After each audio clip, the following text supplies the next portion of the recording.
Добар ден во уште едно издание на Универзум. На мое огромно задоволство и денеска имам една алумни од Универзитет за туризам и менеджмент, поранешна студентка, дипломирана, успешна деловна жена, Ема Анчевска, косопственик на Идея Лаб, маркетинг агенција за односи со јавност, професионалец, експерт за односи со јавност и комуникации. Ема, добре ни дојде во Универзум. Добре ве најдов, би сакала да се заблагодарам за приликата. Во моментот кога ја добив поканата, без било што да ги слушнам деталите, прифатив бидејќи ако нели е убавина да зборуваме за спомените, јас со задоволство можам да кажам дека за универзитетските денови и спомените околу целиот тој период ми се едни од најубавите. Целта на нашиот подкаст Универзум првично беше да го запознаеме академскиот кадар на Универзитет Скопје, да слушнеме за нивните работни ангажмани, нели што е тоа што они го работат, за знаењето кое што им го пренесуваат на студентите, но секако сакаме да ја слушнеме и другата страна, односно тие успешни академски приказни од студенти кои што минале низ училишните клупи на Универзитет Скопје денеска, нели?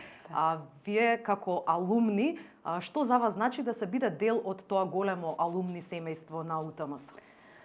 Вау, како што споменав и во самиот старт, пред се спомени. Сега, јас најмногу сум човек кој што сака да зборува од душа, подпирајќи се нели на фактите и на спомените.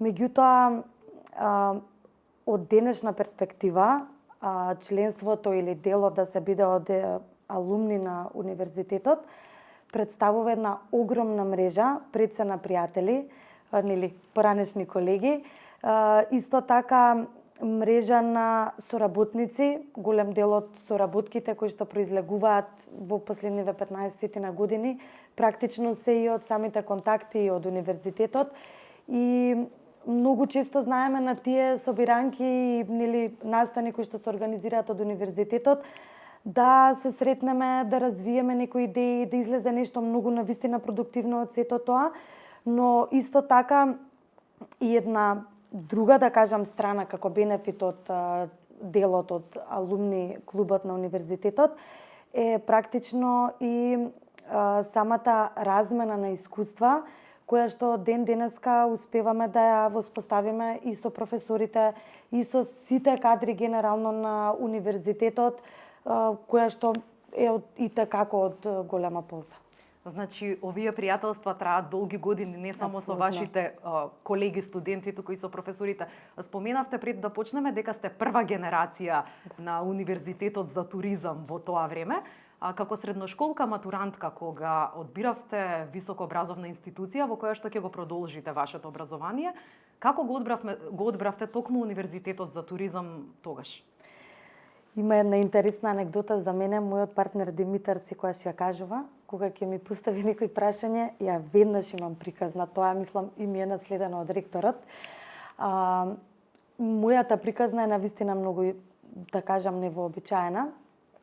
Во тоа време, бидејќи средното образование ми беше стручно, економско заврши во Борис, некако ја следев на општествена, како да кажам, нишка, дека ајде ако средното образование нели стручно, треба да продолжи надградбата во таа насока. И да, тоа имаше голема логика, нели, ако треба да процениме од некој логичен аспект. Меѓутоа, јас чувствував дека тоа не е вистинскиот избор, иако се запишав, почнав веќе да студирам на економскиот факултет, нешто чувствував дека треба да променам. И барајќи програма која што од една страна ќе ги задоволи моите вредности, да кажам, во тоа време, она што сум сакала навистина, што сум уживала да го читам, да поминувам низ сето тоа, беше практично некоја професија во која што ќе можам да зборувам, ќе можам да биде креативно, цело време да биде во некоја различна форма, иако е некоја иста приказна да ја репетираш, сепак секогаш можеш да го смениш аголот на кој што ќе ја раскажеш. И дефинитивно ме привлече програмата на тогашниот само факултет за туризам.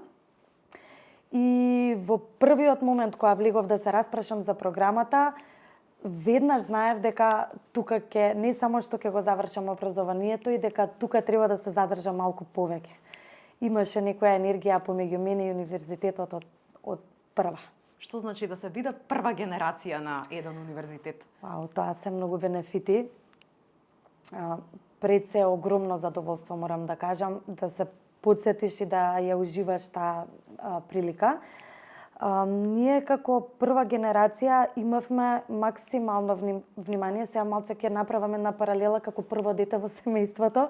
Меѓутоа не е дека сите после нас биле некако поинако третирани, но ние навистина имавме посебна конекција со пред се целиот професорски кадар во тоа време. Но исто така имавме можност како прва генерација да го добиеме максимално времето и вниманието на ректорот, кое што преточено во искуство, раскажано низ приказни, верувајте и те како влие во профилирање и градење на тогаш толку млади пара очи кои што гледаа во него. Имавме прилика да го прошитаме буквално цел Балкан. По тоа да го прошитаме цел Балкан не мислам као се качивме автобус и шетавме, туку мислам на тоа да како туристички работници имаме прилика да буквално сите хотели да ги поминеме, да се сретнеме со сите менаџери, некаде и со сопственици на самите хотели, да ни биде раскажено и испрезентирано целото хотелирско работење, значи од првиот пречек на рецепција, па се до сите структури и нивоа што ги вклучува еден голем и помал хотел. Имавме прилика да поминеме во текот на летниот период практична настава, каде што стекнувавме и како соодветни компетенции и вештини.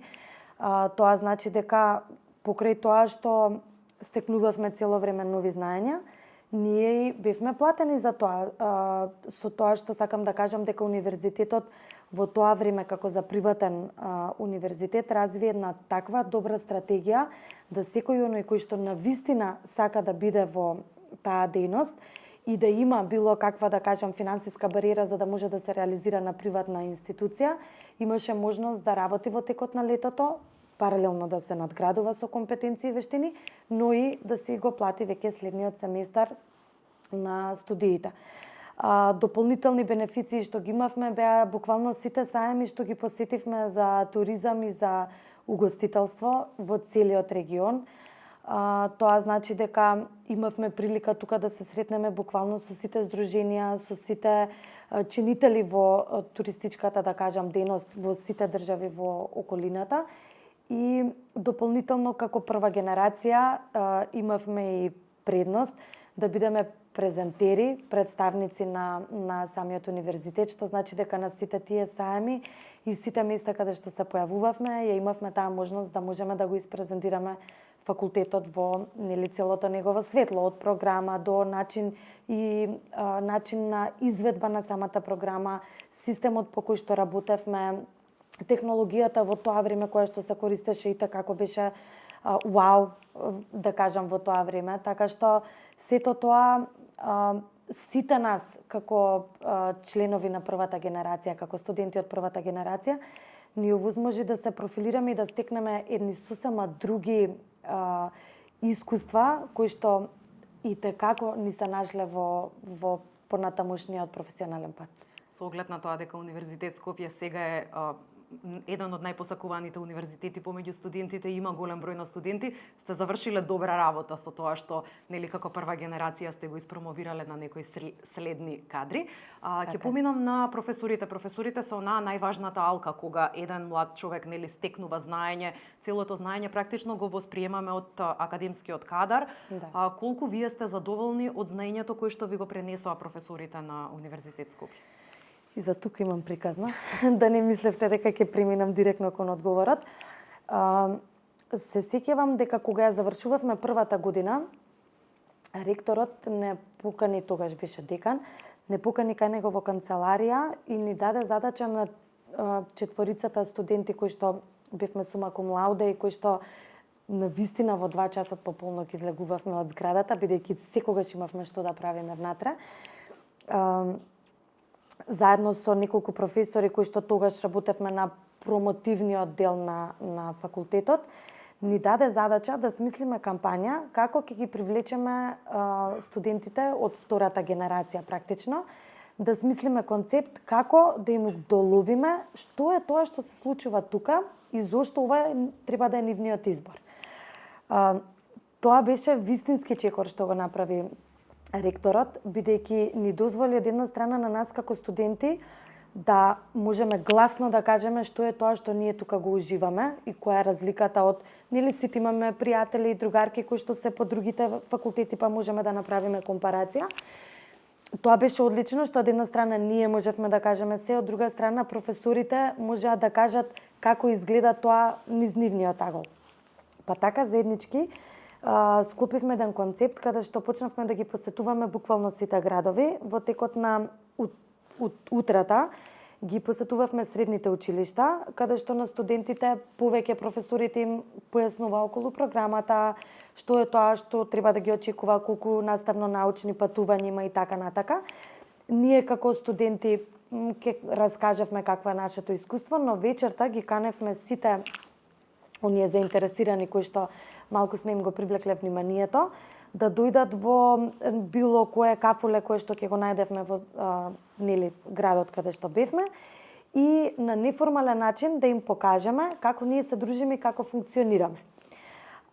Тоа се покажа за идеално, бидејќи не само што матурантите имаа прилика да видат како ние како студенти функционираме и комуницираме со професорите, туку имаа прилика и нивните родители да седиме на една отворена дискусија и да разговараме за тоа навистина како изгледа атмосферата и како се развиваат предавањата во склоп на нашите простори. Тоа беше навистина одлучувачки фактор и правилен начин да може да се долови она непосредност и да се тргнат сите оние стравови кои што како матуранти нели ги имаме од типот на леле за оценка, да тропнам ли кај професорот на кабинет, дали смеам да влезам, кои денови му се, значи напротив, тоа го немаше кај нас, што не значи дека немаше авторитет и почит, меѓутоа имаше таква една комуникација, такво едно дружење, што на некој начин јас навистина можам да кажам дека голем дел од мојот систем на вредности и воспитување го влечам токму од тие професори. Начело со ректорот секако. Така. Која е најважната лекција што ја научивте за време на вашите студии? Ова е интересно.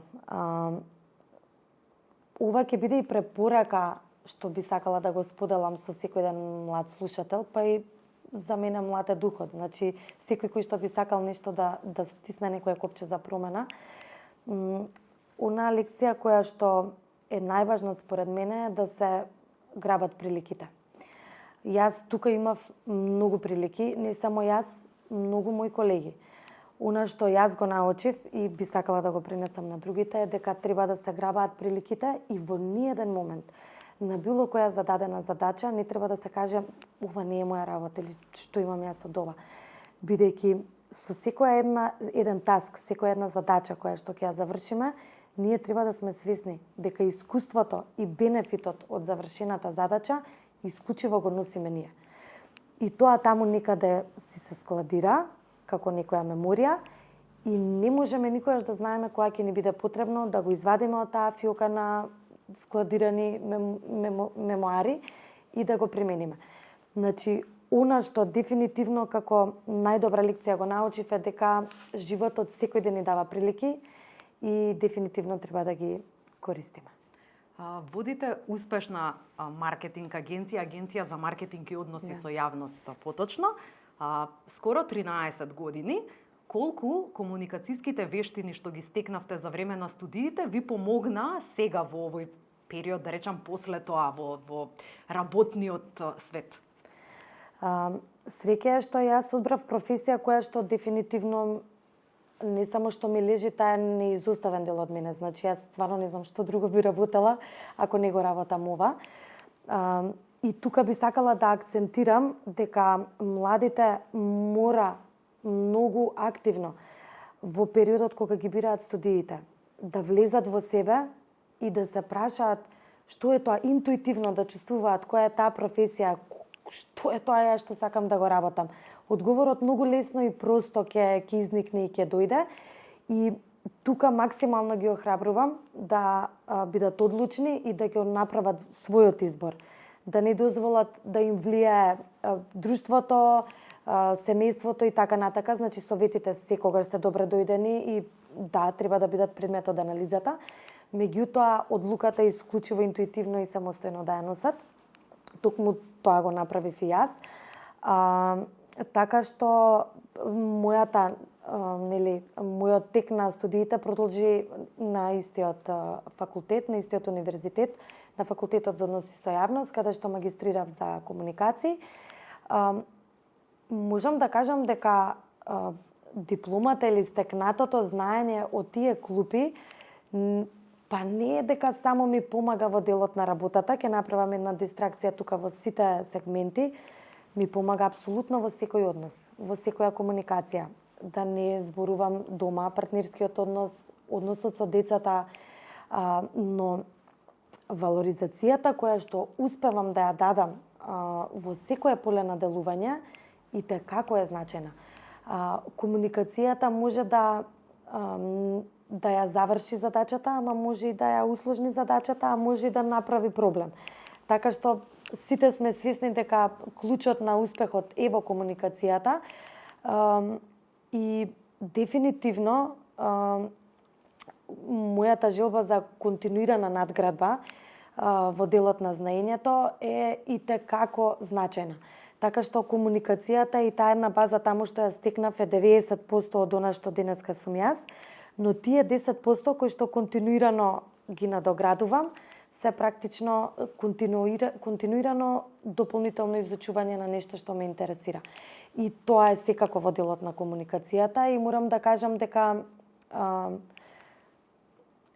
најголемите проблеми, најголемите ситуации и кризи кои што сме ги имале, дали на работа, дали со клиент, дали со меѓу нашите човечки односи со вработените, единствено сме ги решавале со комуникација. Со комуникација, така. Комуникацијата е клучот за се. Да. Да се биде дел од една голема маркетинг агенција, организирате настани, комуницирате секојдневно со голем број клиенти, па имате дел за односи со јавност. Практично вие давате еден визуелен белег на секој клиент кој што ќе ви дојде поединечно. Колкава креативност е потребна за да излезете во пресрет на сите и на крајот на денот клиентот да биде задоволен од вашата работа? За тука имам анекдота. И ние во канцеларија велиме никој не може толку идеи да украде колку што на нас може да ни текнат. И факт е дека е така. Практично да, екстремно е важно искуството. Под искуство не мислам на поминати години во одредена дејност, па чисто да ги ставиме во портфолио дека ги имаме. Мислам на искусени ситуации, на искусени секакви моменти и случаи каде што учиш како да се справуваш и да стануваш подобар. Меѓутоа, креативноста која нема, некако колку и да ги имаме техниките и алатките, пак немаме содржина која што треба да ја шириме понатаму. Да, клучот е во креативноста, ама тука пак доаѓаме до еден интересен круг кој што цело време вели дека да, за да бидеш креативен треба цело време да се да си во некој муд, да можеш да вадиш од тебе идеи така натака, да можеш да ја покажеш експресијата на дело. Меѓутоа за тоа да се случува, пак нас ни треба внатре некоја комуникација, некој медија, некој брейнсторминг, каде што пак преку комуникација успеваме да дојдеме до идеалното креативно решение. Сега од тука ми поттикна едно прашање, која е најинтересната ситуација можеби со која што сте се соочиле на работното место? Сепак 13 години да се биде дел од тој сектор не е малку. Интересна, комична или? Па не знам така, можеби најспецифична, можеби нешто што барало поголема креативност, повеќе внимание. Да, па добро, имало искрена да бидам секакви ситуации, имало ситуации, среќа што природата на нашата работа е, па ајде да кажам 50% малку по-забавна и содржи настани ивенти каде што за компаниите треба да направиме убава атмосфера, па тоа се е некое задоволство и ние го велиме како забавен дел. Нормално има и некој дел каде што корпоративните комуникации подразбираат и некогаш сериозна и кризна комуникација. имало навистина многу интересни ситуации. Можам да кажам да го издвојам вака како интересен проект УЕФА Суперкупот во 2017 кој што го организиравме практично целиот сити брендинг да го наречам, го работевме ние и целата таа промоција и организација на таа масовна манифестација која што, као викаат, once in a lifetime се случува на Скопје. Тука беше интересно што ни треба отприлика околу 200-250 волонтери и интересно беше што ние бевме во стрес, како ќе ги најдеме, вау, толку луѓе, па како ќе ги обучиме, како ќе ги подготвиме за се тоа што треба да го направат. Нас ни стигна околу 3000 апликации, така тоа беше као леле супер. Ајде барем во сета мака ќе имаме можности, земавме многу повеќе од тоа што беше предвидено. Дадовме можност на многу практично волонтери да се вклучат за тоа што има желба од блиску да дзирнат во целата таа чудо од организација, да кажам, случка. Така што тоа е издвојувам една модна ревија која што требаше да се случува под вода. Ова беше интересно кога им кажавме на моделите дека ќе промовираат летна колекција, меѓу кои костими за капење, аксесуари, но дека самата фотосесија после ревијата треба да заврши во базен со нивно рипање и доле со специјални апарати и техника дека нели треба под вода да испадне фотосесијата. Мислам, беше интересно од аспект што не сите беа добри пливачи, не сите сакаат да си ги видат ликовите, нели кога се фрлаш во вода, не изгледаш на вистина, како да кажам, како фотомодел, ама баш тоа беше и поентата на самата кампања, дека несовршеностите практично не прават совршени. Ве слушам со колку љубов зборувате за вашата професија, па би ве прашала следно, еве за идните студенти, за младите кои што допрва одлучуваат нели која да биде нивна професија, како правилно да го направат тој избор, како и они некогаш во иднина еве вака како вас да зборуваат со толку љубов за тоа што го работат. Вау, ова е навистина вака тешка порака како да ја пренесам. Прочитав пред некој ден некој статус кај некој инфлуенсер беше дека навистина не е окей некои од инфлуенсерите кога се представуваат во еден розов свет и кога презентираат дека се е супер. Па тоа тука ме поттикнува да го долова моментот. Јас не сум ваква само кога зборувам за работа, јас сум ваква цело време. Значи, јас живеам со полни гради и со полна пареја и со љубов кон се што правам. Значи, мојата прошетка со децата изгледа вака, мојот разговор со децата изгледа вака, мојата средба со другарките изгледа вака. Тоа е практично жарот на задоволството од животот. Така што, да, еден од сегментите што младите треба да го направат сега, како одлука, е практично изборот на образованието. Меѓутоа, жарот треба да произлегува од нив. Она што јас, еве, затоа и го споделив како моја приказна, се со цел да им кажам и на оние кои што се обесхрабрени или можеби демотивирани со некој погрешен избор, па сега можеби стагнираат во образованието, затоа и ја поделив мојата приказна, ја не губе време. Во моментот кога почувствував дека зградата кај што влегувам не е тоа што треба да го правам, јас се откажав и се префрлив на факултетот за туризам. Меѓутоа, го споменав на кратко и пред малку, сметам дека треба да се потпрат на интуицијата, на внатрешното чувство и да ги замислуваат сликите кои што им доаѓаат на прашањето што е тоа што сакам јас да бидам. Кога си во себе, многу лесно можеш сам со себе да се договориш. Практично сликите сами ќе се појават и многу е лесно ако веќе ги имаш сликите да детектираш која е таа професија што треба да ја одбереш. Јас можам тука само да додадам дека мене база ми е факултетот за туризам. Понатака јас само одлучив што е тоа во кое што ќе се профилирам, ќе се надградувам и ќе се усовршувам. И сметам дека и тоа е многу важно за време на самите студии да се земе целото тоа искуство и целата таа можност што тие студии и таа програма е возможно, но и секогаш има простор да се надградиш и да се доусовршиш. Тоа е мастерот, тоа е докторатот за оние нели со поголема амбиција и така натака. Така што мислам дека треба да се слуша внатрешниот глас и мислам дека што и да се одбере, не треба да се гледа на тоа како грешка и веднаш да настапи разочарување, напротив, да се искуси се тоа како искуство што следи и понатака да се направи можеби некој, како да кажам, академски шифт во смисла на мастерот или на докторските студии.